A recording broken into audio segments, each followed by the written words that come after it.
Hi friends, welcome to செல்வ Vinayaka channel. எல்லோரும் எப்படி இருக்கீங்க? எல்லோரும் சந்தோஷமாகவும் ஆரோக்கியமாகவும் இருப்பீங்கன்னு நம்புகிறேங்க. இன்றைக்கி நம்ம சேனலில் என்ன பார்க்க போகிறோன்னா, சூப்பரான ஒரு மஷ்ரூம் பிரியாணி தான் பார்க்க போகிறோங்க. மஷ்ரூம் பிரியாணி தான் பண்ண போகிறோம். இதுக்கு பார்த்திங்கன்னா அரை பேக்கெட் மஷ்ரூம் எடுத்திருக்கேன். ஒரு பேக்கெட் மஷ்ரூமில் நான் பிஃபோரே முந்தின நாள் கிரேவி வச்சுட்டு மிச்சம் அரை பேக்கெட்டை வச்சுருந்தேன். அதைத்தான் இன்றைக்கி பிரியாணி பண்ண போகிறேங்க. இந்த மஷ்ரூம் பிரியாணி பண்ணுறதுக்கு மஷ்ரூமை கழுவி எடுத்து வச்சுருக்கேன். இங்கே பார்த்திங்கன்னா கொஞ்சம் பொடி, அது போக இஞ்சி பூண்டு பேஸ்ட் அரைச்சி வச்சுருந்தேன். அந்த இஞ்சி பூண்டு பேஸ்ட்டு, அப்புறம் கொஞ்சம் உப்பு, இது கூட பார்த்திங்கன்னா அரை லெமனையும் புழிஞ்சு விட்டுக்கலாம். அரை லெமனையும் புழிஞ்சு விட்டு அது கூட கொஞ்சம் தண்ணியும் சேர்த்து நல்லா இந்த பேஸ்ட்டை நல்லா விரவி எடுத்துக்கலாம்.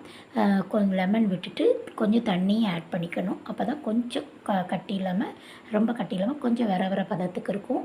தூள் உப்பு, இஞ்சி பூண்டு பேஸ்ட்டு போட்டிருக்கேன், அப்புறம் லெமன் புழிஞ்சு விட்ருக்கேன், கொஞ்சம் தண்ணி விட்டுருக்கேன். இதை செஞ்சுட்டு இது கூட நம்ம கழுவி நல்லா சுத்தம் பண்ணி வச்சுருக்கக்கூடிய மஷ்ரூமை போட்டு விரவி கொஞ்சம் நேரம் ஊற வச்சுக்கலாம். இந்த பக்கம் பார்த்திங்கன்னா வெங்காயம், பல்லாரி வெங்காயம் கட் பண்ணி வச்சுருக்கேன். அது போக தக்காளி பழமும் நான் நறுக்கி வச்சுருக்கேன்.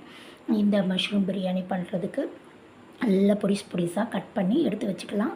இது இந்த பக்கமாக ஊறிட்டுருக்கட்டும். அதுக்குள்ளே நம்ம பார்த்தோன்னா அடுப்பில் கடாய் வச்சு நம்ம குக்கர் வச்சுருக்கோம். அதில் கொஞ்சமாக ஆயில் விட்டுக்கலாம். அடுப்பில் உள்ள ஆயில் சூடாகட்டும். அதுக்குள்ளே பார்த்திங்கன்னா இதை நல்லா பரட்டி விட்டுட்டு இந்த வெங்காயம் தக்காளியில் கொஞ்சத்தை பார்த்திங்கன்னா அரைச்சி எடுத்துக்கிடலாம். வெங்காயம் தக்காளி கொஞ்சம் மிளகாத்தூள் போட்டு அரைச்சி இந்த மஷ்ரூம் பிரியாணி செஞ்சு பாருங்கள். அவ்வளோ சூப்பர் டேஸ்ட்டாக, அவ்வளோ டேஸ்ட்டாக இருந்துச்சு. நான் இன்றைக்கி செஞ்சு பார்த்தது. நீங்கள் ட்ரை பண்ணி பாருங்கள் ஃப்ரெண்ட்ஸ். இந்த மெத்தடில் கொஞ்சம் ட்ரை பண்ணி பாருங்கள். ரொம்ப சூப்பராக இருந்தது. அதுக்குள்ளே இங்கே எண்ணெய் கொதிச்சிருச்சு. வெங்காயம், பச்சை மிளகா, தக்காளி இதெல்லாம் போட்டு நல்லா வதக்கிக்கிடலாம்.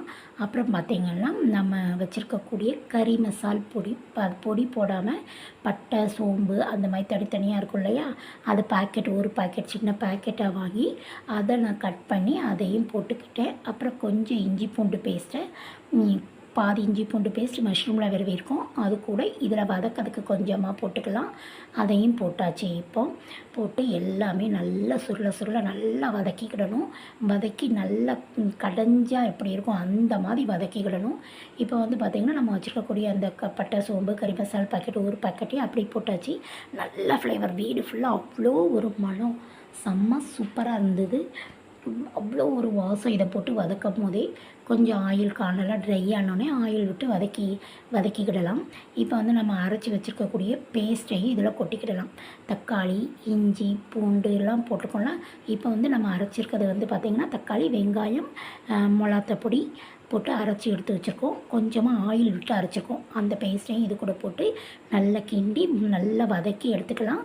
கொஞ்சம் வெங்காயம் தக்காளியும் போட்டுக்கோம். அதை பொடிசாக கட் பண்ணி போட்டு வதக்கியிருக்கோம்.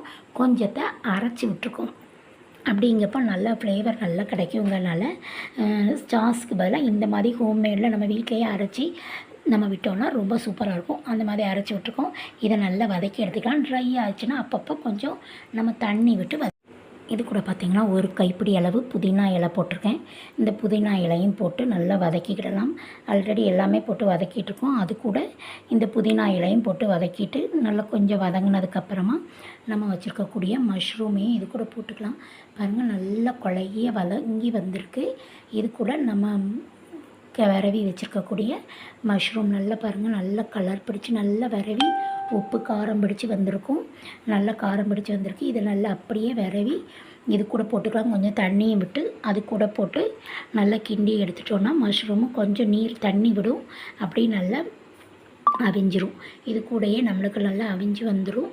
மஷ்ரூம் இது கூடயே நல்லா அவிஞ்சு வந்துடும். அது போக நம்ம குக்கரில் மூடி போட்டு வச்சதுக்கப்புறம் நல்லா அவிஞ்சு வந்துடும். இதை கிண்டியாச்சு. இது கூட இதுக்கு தேவையான அளவு நம்ம உப்பும் கொஞ்சம் சேர்த்துக்கலாம். இந்த ஸ்டேஜில் கொஞ்சம் உப்பு, நான் இங்கே கொஞ்சம் கல்லுப்பு எடுத்து அது கூட கொஞ்சம் போட்டுக்கிறேன். கல்லுப்பு தேவையான அளவு. நான் இப்போ 1 கிளாஸ் அரிசி வச்சுருக்கேன். அதுக்கு 1 ஸ்பூன், 1.5 ஸ்பூன் அளவுக்கு கல்லுப்பையும் போட்டுக்கிட்டேன்.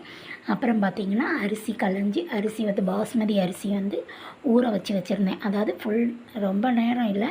இந்த காய், இந்த மஷ்ரூம்லாம் க்ளீன் பண்ணுறது அளவுக்கு எவ்வளோ டைம் எடுக்குமோ அந்த அளவுக்கு அந்த அரிசியையும் ஊற வச்சுருந்தேன். அதையும் இது கூட இப்போ போட்டுக்கலாம். இதில் நான் வதக்கும் போதே தயிர் ஊற்ற மறந்துட்டேன். ஸோ அதை என்ன பண்ணுறேன், இதுக்கப்புறமா லாஸ்ட்டாக விடுறேன். முதலே வதக்கும் போதே தயிர் விட்டுருந்தோன்னா நல்லா இருந்திருக்கும். பரவாயில்ல. இப்போ தயிரையும் கொஞ்சம் விட்டு இதை நல்லா கிண்டி விட்டுக்கலாம். கிண்டி விட்டுட்டு மூடி வச்சிட்டோன்னா சூப்பராக 3 விசில் விட்டு இறக்கிட்டோன்னா சுவையான மஷ்ரூம் பிரியாணி நம்மளுக்கு இப்போ ரெடி ஆயிரும். சூப்பராக நல்லா உதிரியாக மஷ்ரூம் பிரியாணி நம்மளுக்கு ரெடி ஆகிட்டுங்க. இதே மாதிரி நீங்களும் உங்கள் வீட்டில் செஞ்சு பார்த்து சுவை எப்படி இருக்குன்னு எனக்கு கமெண்ட் பாக்ஸில் கமெண்ட் பண்ணுங்கள் ஃப்ரெண்ட்ஸ். தேங்க்யூ. Take care. நம்ம சேனலை சப்ஸ்கிரைப் பண்ணி லைக் பண்ணுங்கள்.